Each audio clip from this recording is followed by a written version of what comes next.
Let me tell you about a very specific kind of person. They didn't grow up loving anime, or maybe they did, a little. But not the way you did, not the way fans do, where you rewatch the same 3 episodes until the dialogue lives in your bones and you can hear the original voice actors' breathing patterns in your sleep. No, they came into it sideways, through a discourse, through a culture war briefing, through someone on Tumblr explaining that this medium, this beautiful, weird, and sometimes depraved but undeniably always fearless medium, had problems, and those problems needed to be corrected. In other words, censored. And then, by some miracle of institutional capture that I will never fully stop being furious about, these people got jobs in the industry. Not making the product, not writing the stories, composing the scores, or directing the animation. Jobs translating it, localizing it. Jobs that exist in theory to build a bridge between one culture and another, so that the soul of the original work arrives intact on the other shore. And that's what the job was supposed to be. That's what it became is something else entirely.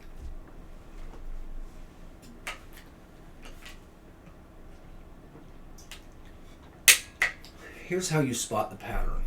And I want you to memorize this because once you see it, you cannot unsee it. Step 1. A piece of Japanese media exists. At all. It was made by Japanese artists for Japanese audiences, reflecting Japanese sensibilities, which are not your sensibilities, are not my sensibilities, and were never intended to be. That's the whole point. That's why we watch it. That's the entire value proposition. Step 2. Someone in the localization pipeline reads it, and something in them clenches, not because the translation is hard, not because a cultural reference doesn't have an English equivalent, but because the work doesn't ask their permission. A character is too feminine, or not feminine enough, or a joke lands in a way that their particular political framework has flagged as problematic, or a relationship dynamic exists that they personally find uncomfortable. Yeah. Speaking as a straight person, that one's a big one. Or a female character has the audacity to have a body that somebody finds somewhat attractive. Step 3, they fix it without telling you. Without telling the creators. They reach into someone else's art with their ideological forceps and they adjust it. A line gets rewritten. A character's personality shifts 3 degrees in a direction the original writers would have thrown up if they'd seen and had never intended. A joke that was edgy becomes a lecture. Possibly about wearing hot pants in public. A moment of genuine human complexity gets sanded down into something that feels like a corporate HR training video with better animation. And step 4, this is the part that should make your blood boil. They dare you to complain about it like I am now. Because if you complain, you're not a fan defending the integrity of a work you love. Oh no, you're a racist chud, you're a misogynist, you're the problem, you are proof of why this had to be done. Fuck you. You see how that works? The punishment for noticing is being called dangerous. The punishment for preferring the original is being called a bigot. The punishment for wanting the art to arrive as the artist made it is getting thrown in a pile with some of the worst people on the internet that nobody has to engage with your actual fucking point. Yeah, I'm a little salty about that still. Because to this day, there are thousands of people out there that will not engage with me to save their lives because someone lied about me. I want to be very clear about something because I know that how this conversation gets poisoned. This is not about whether politics themselves are right or wrong. I have thoughts on that, plenty of thoughts. That's a different video. This is about methodology.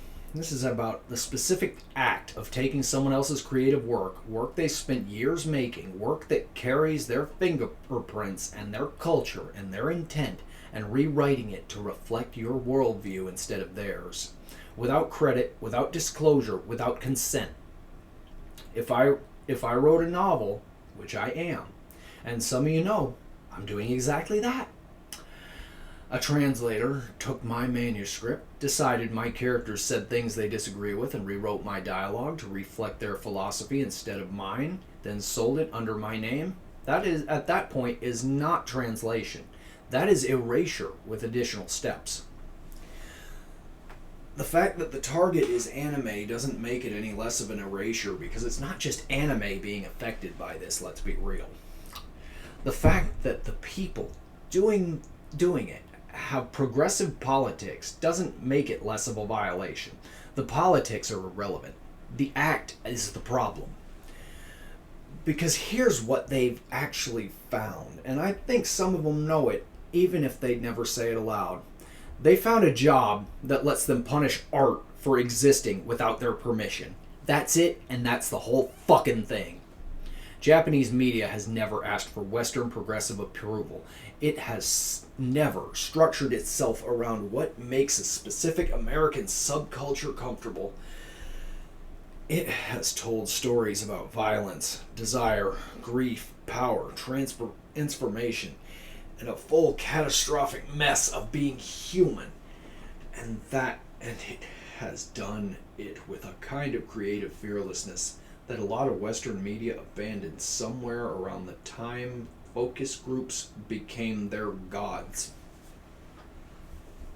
And that fearlessness, that refusal to ask permission, it offends them. Not because the content is always good. It isn't always. Nothing always is.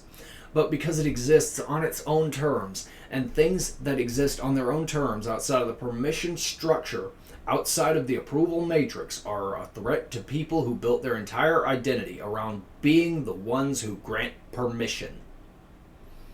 Well, I'm tired of asking permission to exist, because I didn't give this world permission to produce me. So they correct it. They adjust it. They localize it into something that had to ask their permission first, and they had to hand it to you and call it the same thing. It isn't. The audience isn't stupid, and that's part of what gets me. The audience knows. Fans compare scripts. Fans learn Japanese specifically because they stop trusting the bridge. Fans develop entire communities dedicated to finding out what the work actually says versus what they were told it says. And that's not a fringe activity anymore. That is a survival skill if you want to enjoy any anime in 2026. Even One Piece is being damaged by this.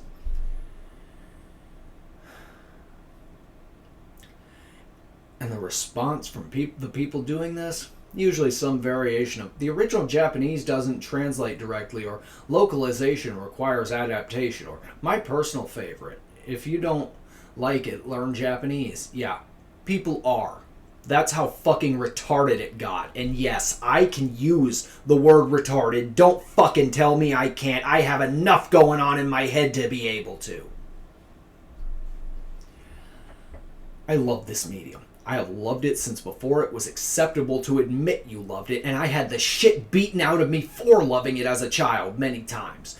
Back when you were the weird kid with the bootleg VHS tapes and the apes and the Shonen Jump issues with the spine broken from being read too many times, I watched anime get dragged from the cultural margins into the mainstream on the backs of fans like me who defended it, who advocated for it, who insisted it was worth taking seriously as an art form.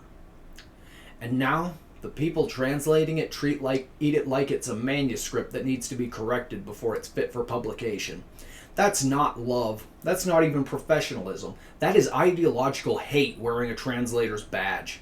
And I, for one, am tired of pretending it's anything else. Stay weird. Peace.